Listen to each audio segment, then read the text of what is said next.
요즘 대한민국 초미의 이슈는 단연 대장동이라는 단어입니다. 대장동.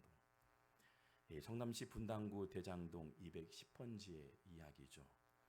대한민국 내년 대선을 앞두고 정치적 이슈가 되어서 정치적인 개입에 관해서 거론되면서요, 부정거래가 있었다.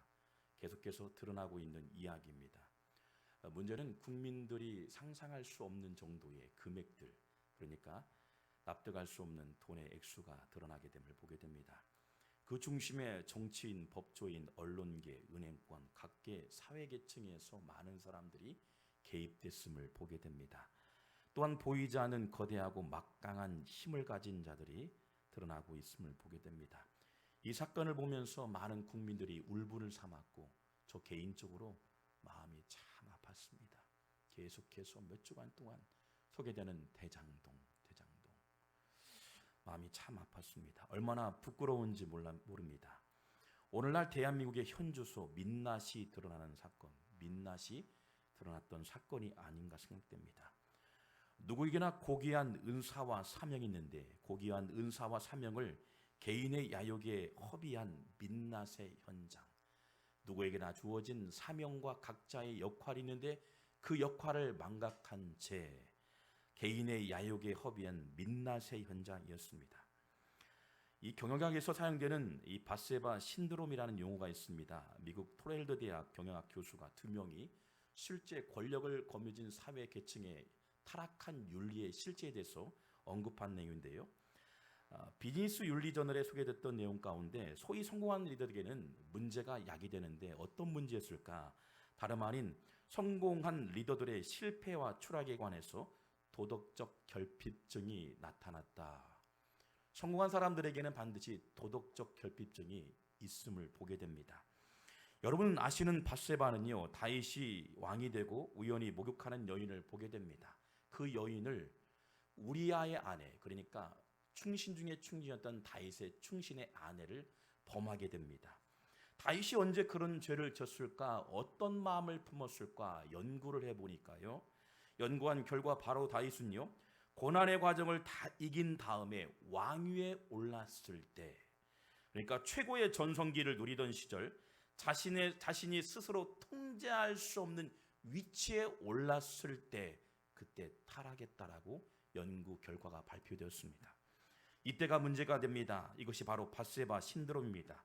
오늘 성경되는 인물 가운데도 바세바 신드롬을 갖고 있는 사람이 등장합니다. 다름 아닌 사울 왕이었습니다. 여러분, 사울 왕은 이스라엘 왕이 없었던 시대예요. 초대 이스라엘 왕으로 등극합니다. 왕위에 오른 사울이 얼마나 멋졌을까? 왕위에 오르기 전에 성경은 이렇게 기록되고 있습니다. 사무엘상 9장 2절 말씀 보니 같이 한번 읽어볼까요?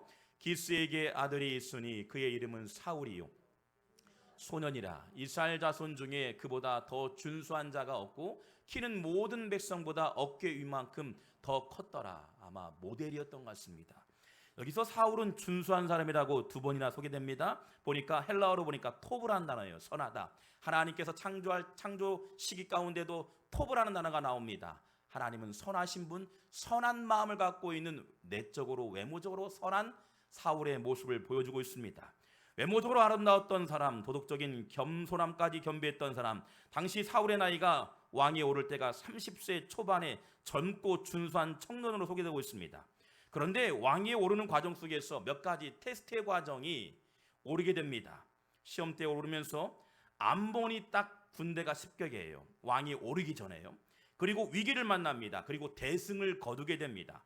겸손하게 하나님께 영광 돌렸던 사울왕, 그리고 왕이 오르기 전에 또 다른 문제가 발생했습니다. 수많은 문제 가운데도 겸손하게 하나님께 영광 돌리는 사울의 모습을 보입니다. 그런데 겸손을 뒤로하고 왕위에 오르자마자 사울의 태도가 바뀌어집니다.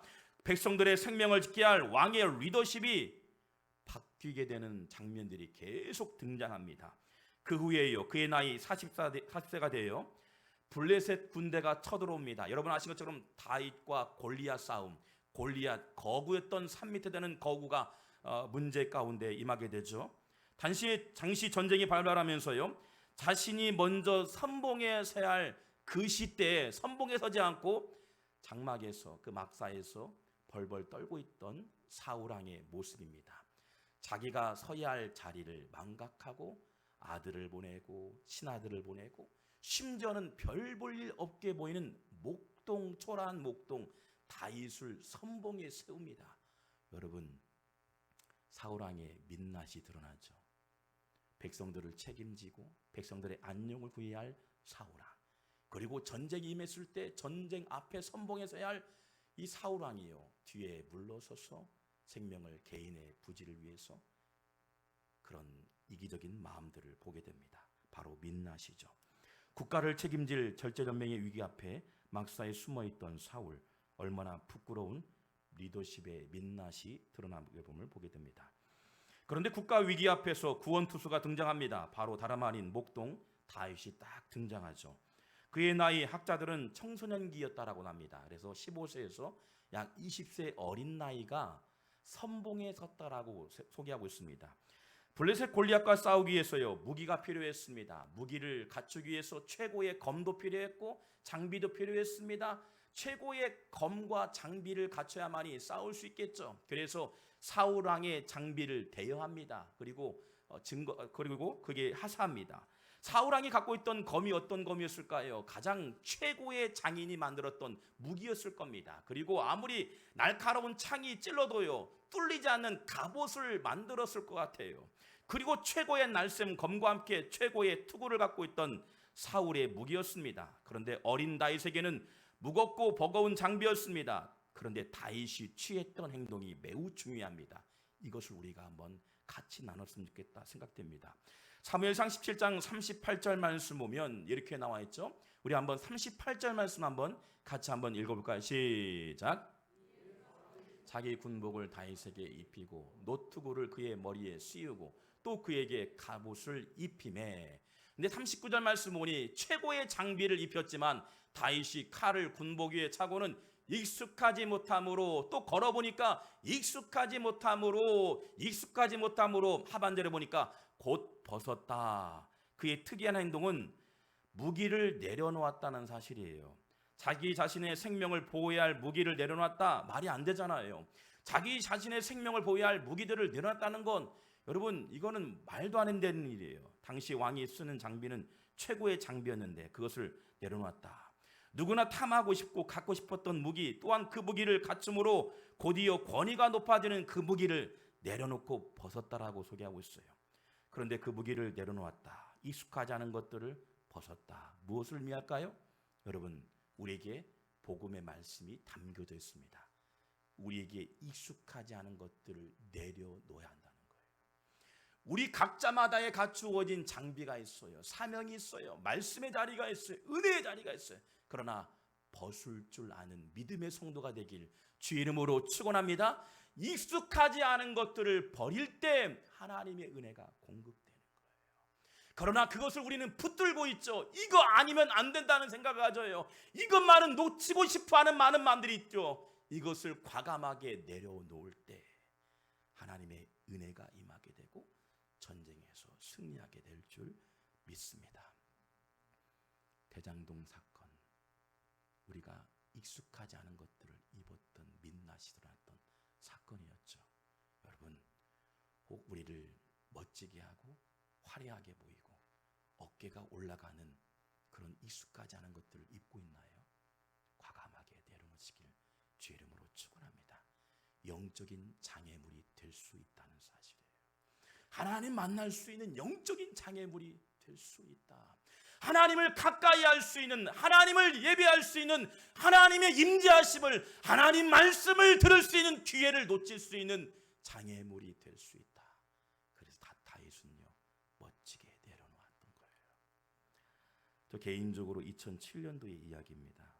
신학대학원을 졸업하고 석사학위를 마치고 공부에 대한 목마름이 있어서 숭실대학교 대학원의 신학대학원 과정에 입학을 했습니다. 배움의 과정에서 부흥하고 성장하는 교회가 어떤 교회일까 연구하고 싶어서 대학원에 입학했고 다시 한번 공부하게 되었습니다. 그런데 미국 교회사를 보니 미국 교회사가 성장하는 교회, 부흥하는 교회에 많은 여러 가지 이유들에 대해서 궁금한 부분이 계속 들더라고요. 그래서 숭실대에서 공부하면서 매듭을 짓고 하나님 공부에 대한 마음이 있습니다. 갈급함이 있습니다. 뭐 돈은 없죠. 환경은 열악하죠. 그러나 결단이 딱 서더라고요. 결단이 서니까 주변 사람들 통해서 도움의 손길이 되고 많은 은혜를 경험하게 되었습니다. 그래서 2010년도에요. 전 세계적으로 신학교들이 많이 선호하는 이 플러 신학교라는 곳에 입학하게 되었고요. 입학 통지서가 딱 배달되어서 영문으로 딱 보니까 까마득하더라고요. 그런데도 그런 마음 가운데 역사는 박상열 중심으로 흐른다. 얼마나 기뻤는지 몰라요. 누구나 갈 수 있는 상황이 아니었죠. 그러나 저에게 주신 하나님의 기회였고 은혜였습니다. 그래서 미국은 딱 도착해서 제가 했던 말, 너무나 감사합니다. 하나님 저에게 기회 주셔서 감사합니다. 나름 한국에서 가장 큰 교회에서 사역하는 경험도 있었죠. 미국 현지에서 곧바로 사역할 수 있는 사역지가 있어서 감사했고, 그리고 대학원도 졸업하고 홀리지 않는 실력이라 생각했어요. 그런데 막상 도착해서 플로신학교에 선후배들을 만나고 또 지인들을 만나고 또 많은 친구들 만나고 또 동료들을 만나보니까요, 제가 앞불사 얼마나 부족한 사람이 있는지 낱낱이 무너지기 시작했습니다. 학생들의 이력을 보니까요, 서울대, 연고대, 심지어는 보스턴, 뉴욕대, 하버드대 학생들이 많이 모였던 곳입니다. 그리고 한국에서 내노라하는 대형교회 목사님들 자제분도 있었고, 대기업에서 근무하는 CEO들의 자제분도 있었음을 보게 됩니다. 스펙이면 스펙, 실력이면 실력, 이루 말할 수 없는 조건과 환경 앞에서 철저하게 무너지기 시작합니다. 얼마나 초라하고 부끄러웠는지요.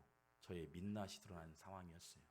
얼마나 교만했는지, 말 한마디에 교만과 말 한마디에 얼마나 연약한 모습이 드러났는지요.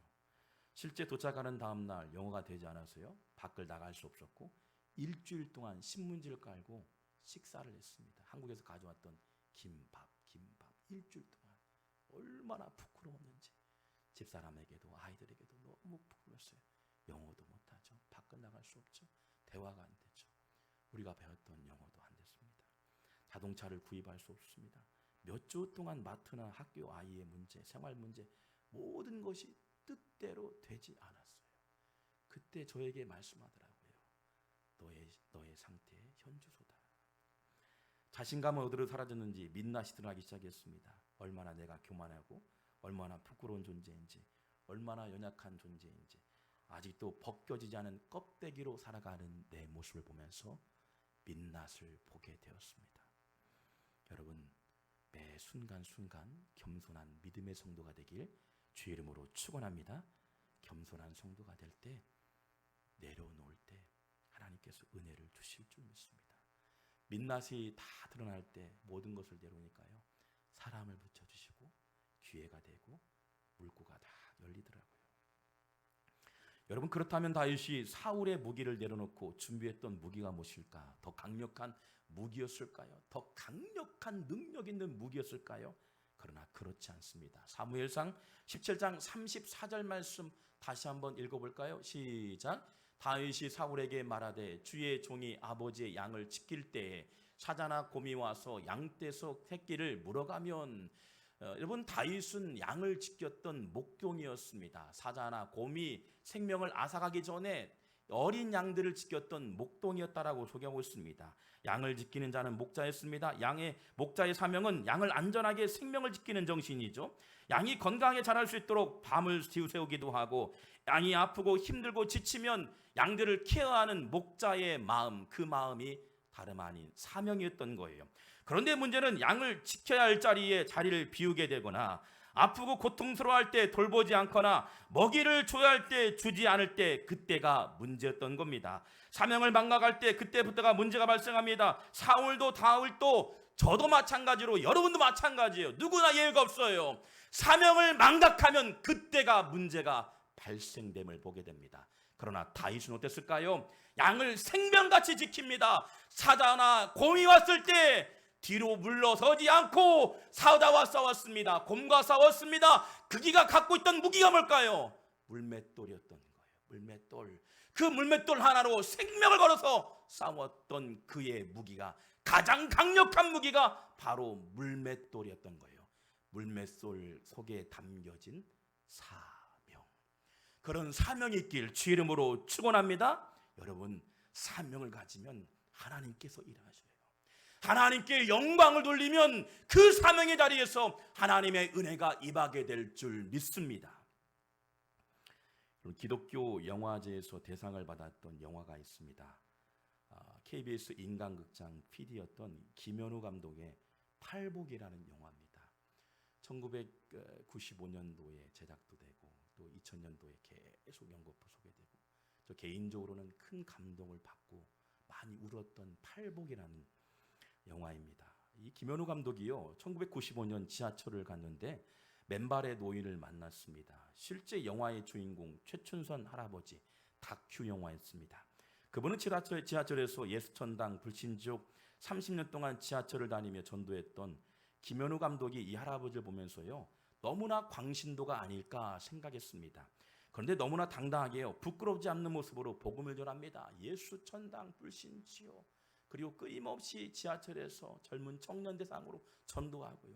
그런데 실제요, 그 말씀을 듣자마자 변화가 되는 청년들이 너무 많았습니다. 그것도 맨발로 지하철 다니면서 전도했던 최춘선 할아버지에게 묻습니다. 왜 30년간 맨발로 다니세요? 얼마나 초라한 모습으로 다녔던지 움막이나 살겠지라고 생각했습니다. 그런데 그 할아버지를 뒤따라갔는데요, 놀랍게도요, 너무나 좋은 집에 살고 있었던 겁니다. 한강이 보이는 한남동, 부자들이 사는 한남동에 살았던 거예요. 당시에 부촌 중에 부촌이었던 한남동. 그런데 실제 그분이 아버지가 부친께서요, 조선시대 큰 지주였던 아버지 밑에서 유학을 갔고, 그리고 5개 국어를 할 수 있는 능통한 언어에 능통한 학자였습니다. 그리고 목자였습니다. 일본에서 우찌무라 간조 목사님 통해서 은혜를 받고 도전을 받고 내가 인생을 살아가면서 이렇게 살지 않아야겠다라고 결단합니다. 그리고 간조 목사님 통해서 결단합니다. 하나님의 영광을 위해서 내가 할 수 있는 일이 무엇일까? 수많은 재정과 능력과 많은 백그라운드가 있었지만 그것보다도 소중한 게 무엇일까 돌아보니까 내가 복음을 전하야겠다.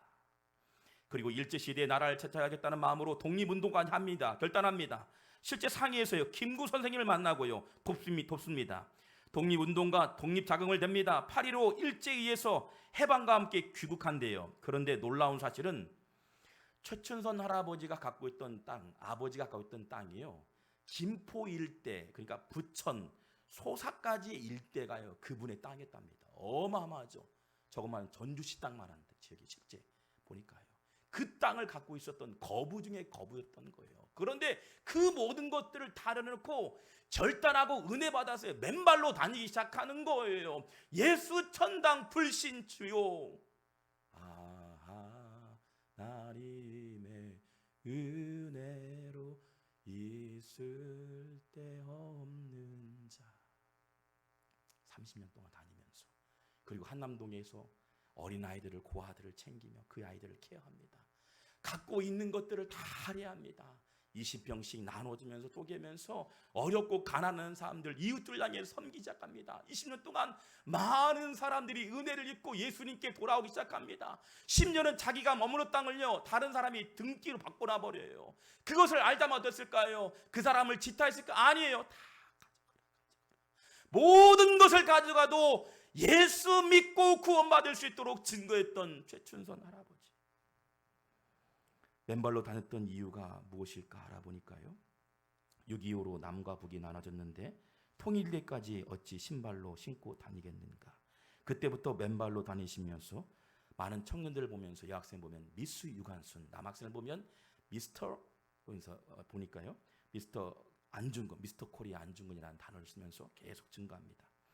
유관순과 안중근과 같은 사람이 참 한국인이며 그런 이들만 있다면 왜 2개의 한국이 되겠느냐라면서 복음을 증거했던 최춘선 할아버지.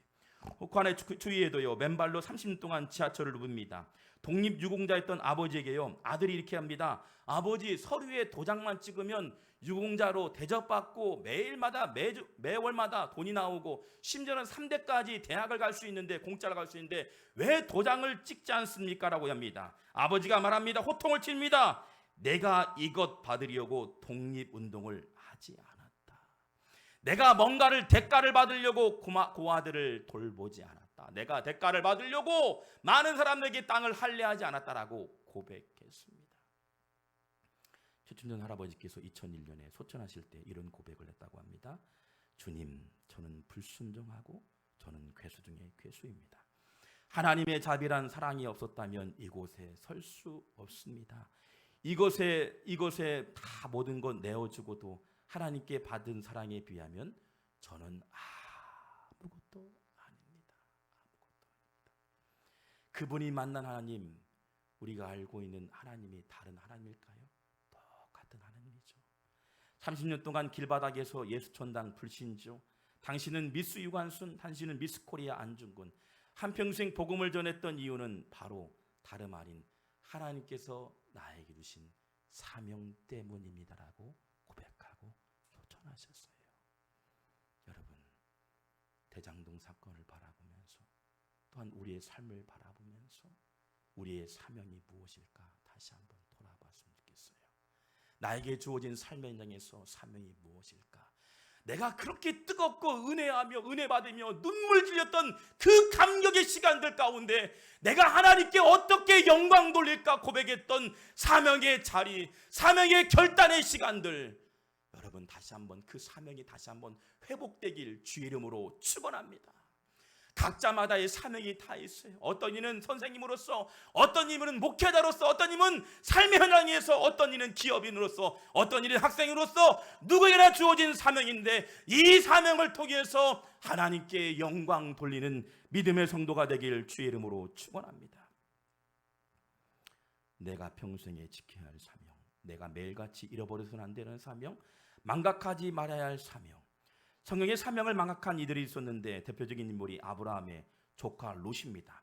사명을 망각하고 자기 멋대로 소돔과 고모라 땅에 거주했던 롯에게요, 심판의 위기가 옵니다. 수많은 부를 누렸습니다. 아브라함과 동행하면서 많은 부를 누리고 많은 경험을 했습니다. 그러나 그가 화려했던 그 땅, 소돔이란 땅을 선택했던 롯, 위기가 찾아왔습니다. 그때요, 아브라함이 하나님께 나가 기도합니다. 하나님, 조카 롯을 생명을 구원의 길로 인도하길 구했던 기도 제목이 성경에 분명하게 기록되어 있습니다.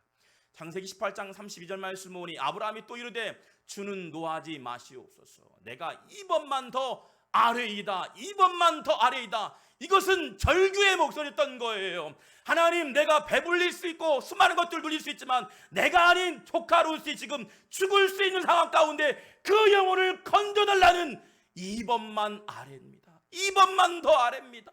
여러분, 이번만 더 하라는 믿음의 고백이 되길 주의 이름으로 축원합니다. 사명을 망각하거나 때로는 문제를 만났다면 하나님께 기도하세요. 하나님, 이번만 더 아래는 사명의 헌신자 되길 주의 이름으로 축원합니다. 심판의 위기 상황 가운데 아브라함은 자존심을 내려놓고 했던 간청의 기도, 내가 이번만 더 아래이다. 생명을 걸고 기도했던 이번만 더 아래이다. 여러분, 태어날 때부터 어마어마한 하나님의 기대감을 갖고 태어났던 인생이 있습니다. 민족을 위해 쓰임받도록 하나님이 예비해 놓으신 인생, 바로 삼손이라는 인물입니다. 12사사 중에서 마지막 사사였던 삼손이요, 사사시대 최고의 강력한 힘을 겸비했던 삼손이라고 소개되고 있습니다. 그런데 하나님이 주신 고귀한 은사와 사명을요, 사사로운데 허비하다가 눈도 잃고 재산도 잃고 왕권도 잃습니다. 사사의 직분도 망각한 채 모든 것을 잃게 되는 순간 마지막 한마디가 남겨져 있습니다. 마지막 부르짖던 간청이 있었습니다. 위기 상황 가운데 돌을 돌면서요, 심지어는 그 위기의 상황 가운데 하나님께 구했던 간청의 기도, 사사기 16장 28절 말씀을 같이 한번 읽어볼까요? 시작. 여호와께 부르짖어 이르되 주 여호와여 구하옵나니 나를 생각하옵소서. 하나님이여 구하옵나니 이번만 나를 강하게 하사. 할렐루야. 이번만 나를 강하게 하사. 지금 묶여 있습니다. 지금 위기의 상황입니다. 생명을 구하는 기도보다 더 나가서 이번만 나를 강하게 해서 블레셋 군대에서 승리하길 원합니다 했던 여러분 고백이 되길 주의 이름으로 축원합니다. 여러분에게 주어진 삶의 현장에서 이번만 나를 강하게, 여러분의 삶의 현장에서 고민, 문제가 있다면 하나님 이번만 나를 강하게 해달라고 간구할 때 하나님의 은혜가 임하게 될 줄 믿습니다. 저와 여러분 가운데 간절히 간청할 제목이 있습니다. 저와 여러분에게 마음이 뜨거워졌던 시절, 견딜 수 없고 주체할 수 없던 은혜의 시간들, 얼마나 기쁘고 감격이 있었던지 이루 말할 수 없는 은혜의 시간들이 있었잖아요. 오늘 우리를 향해서 다시 한번 고백되길 하나님은 말씀하고 있어요. 사랑하는 아들아, 이번만 더 강하게 달라고 기도해라. 오늘 다윗이요 골리앗과의 싸움에서요 생명을 걸고 돌진합니다. 사무엘상 17장 45절 46절 말씀에도 이 말씀이 고스란히 담겨져 있습니다. 다윗이 블레 사람에게 이르되 너는 칼과 창과 단창으로 내게 나아오거니와 나는 만군의 여호와 이름 곧 내가 모욕하는 이스라엘 군대 하나님 이름으로 내게 나아가노라. 오늘 여호와께서 너를 내 손에 넘기시리니. 할렐루야. 여러분, 무기가 없었던 다윗이었습니다. 물맷돌 하나로 나갔습니다. 그러나 모든 것을 맡긴다라고 말하는 거예요. 무엇일까요? 하나님, 이번만큼은 구합니다. 이것만큼은 영적인 데에서 승리하길 원했던 다윗의 간구. 너를 내 손에 모든 것을 넘기신다는 하나님의 약속에 말씀했던 거예요. 어린 다윗의 선포가요 골리앗 3m 되는 거구를 쓰러뜨립니다. 이스라엘과 블레셋 전투에서 사울이 못했던 일들을 이루옵니다. 그리고 다윗을 통해서 이스라엘을 통째로 맡기는 제2대 왕으로 하나님께서 귀하게 사용됩니다. 이번만 나를 도와달라고 구했던 다윗의 고백. 여러분, 가장 강력했던 다윗의 무기가 다름 아닌 이번만 나를 도와달라는 하나님의 간청, 간구, 사명자의 고백인 줄 믿습니다. 이 사명의 고백이 있을 때 여러분, 이후의 문제는 하나님께서 넘기실 줄 믿습니다.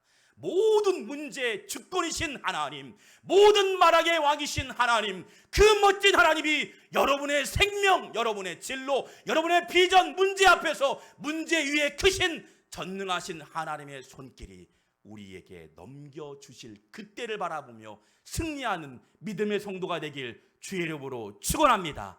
기도하겠습니다.